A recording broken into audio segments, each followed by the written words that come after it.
where I am now, if you would have shown me a glimpse into my future, I would have just been, it sounds really sad to say, but I probably would have been really horrified. I would have been really scared. And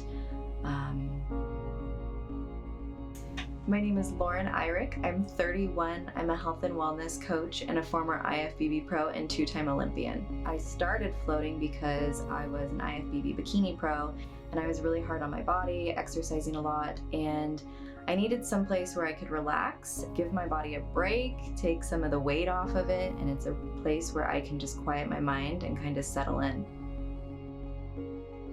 After competing for a very long time as an IFBB pro, I developed some HPA axis dysfunction or dysregulation, and this is commonly known as adrenal fatigue. I basically had to end my career as an IFBB pro, and this was really difficult for me. This was something that I strongly identified with. It was my career, it's related to my job, and it's always been a part of my life, being really active. And so I really had to move away from the physical, which is why I started floating, and moving more into this mental and meditation aspect. Floating really allows me to get into this, I call it my heart space, and out of my mind. And I'm always really inspired by the Rumi quote, "Quiet the mind and the soul will speak," because I feel like that's what floating allows me to do.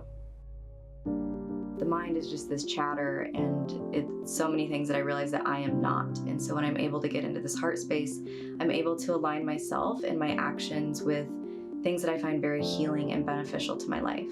During my time meditating and being in the float take, I've taken a lot of time to be with myself.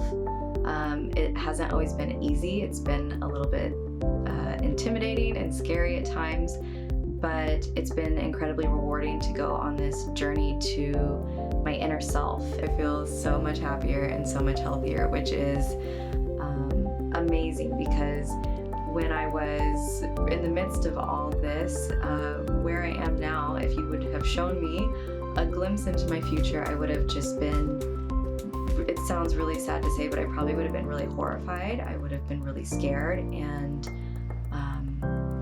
I just wouldn't think that it's possible to be so happy and to feel so at home in your body when it's not exactly what you want it to be, or when you don't fit a certain mold or an image.